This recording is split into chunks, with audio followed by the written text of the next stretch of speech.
करने जा रहे हैं मेंडलीव की आवर्त सारणी के गुण और दोष क्या क्या होते हैं। ये बहुत ही इंपॉर्टेंट क्वेश्चन है, एग्जाम में हर बार आता ही आता है। कई बार तो ऐसे आता है मेंडलीव की आवर्त सारणी के 2 गुण लिखिए, कई बार ऐसे आता है मेंडलीव का आवर्त नियम क्या है, कई बार ऐसे आता है मेंडलीव की आवर्त सारणी के दोष क्या है। सबसे पहला क्वेश्चन तो इसमें से यही पूछा जाता है, मेंडलीव का आवर्त नियम लिखिए। तो मेंडलीव का आवर्त नियम एक लाइन का नियम है, तत्वों के गुणधर्म उनके परमाणु द्रव्यमानों के आवर्ती फलन होते हैं। एक लाइन लिख देंगे तो आपका ये क्वेश्चन कंप्लीट हो जाएगा। दूसरा क्वेश्चन ये आता है कि मेंडलीव की आवर्त सारणी में कितने वर्ग और कितने आवर्त हैं।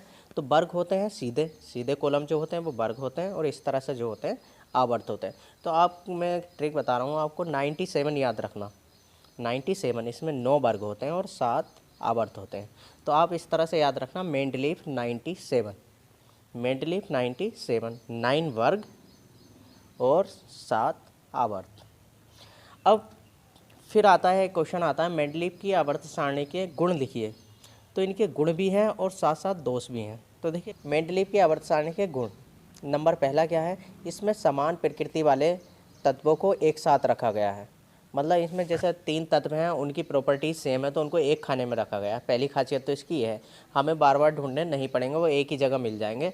समान प्रकृति वाले तत्वों को एक साथ रखा गया है। नंबर दूसरा, मेंडलीव साहब को ये ज्ञात था कि कुछ तत्वों की खोज होने वाली है, कुछ तत्वों की खोज होने वाली है और उनकी प्रॉपर्टीज इस तरह की होगी, तो उन्होंने जो है पहले से खाली स्थान उसके लिए छोड़ रखे थे।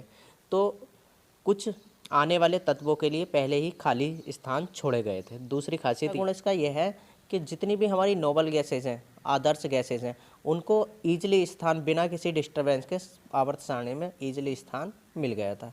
तो ये तो थे हमारे 3 गुण। किस तरह से लिखेंगे एक बार और मैं बता दूं आपको। पहला, समान गुणधर्म वाले तत्वों को एक साथ रखा गया था। नंबर दूसरा, जिन तत्वों की खोज होने की आशंका थी उनके स्थान पहले से ही खाली छोड़ा गया था। तीसरा, आदर्श गैसों को आसानी से स्थान मिल गया था। अब जानते हैं मेंडलीव की आवर्त सारणी के दोष। अब देखिए जैसे गुण थे ऐसे ही दोष भी हैं। तो दोष, सबसे पहला दोष तो इसमें यह है कि हाइड्रोजन को कोई रेस्पेक्ट नहीं मिला था। पहला दोष इसका यह है कि हाइड्रोजन की स्थिति निर्धारित नहीं थी, फिक्स नहीं थी हाइड्रोजन की पोजीशन। हाइड्रोजन को एक विशेष दर्जा नहीं मिला था, विशेष स्थान नहीं मिला था। दूसरा दोष ये था कि समस्थानिक जो हैं, जिनके परमाणु क्रमांक समान होते हैं, उनके बारे में कोई वर्णन नहीं किया गया था, या समस्थानिकों को कोई स्थान नहीं मिला था।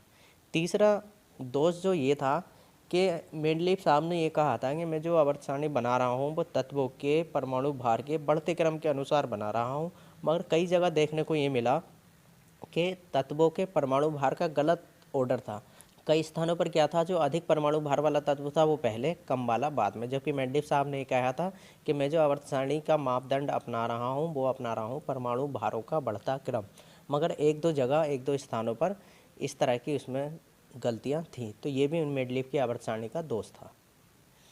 तो पेपर में ज़रूर आता है 2 गुण और 2 दोष। तो ये बहुत ही इंपॉर्टेंट क्वेश्चन है।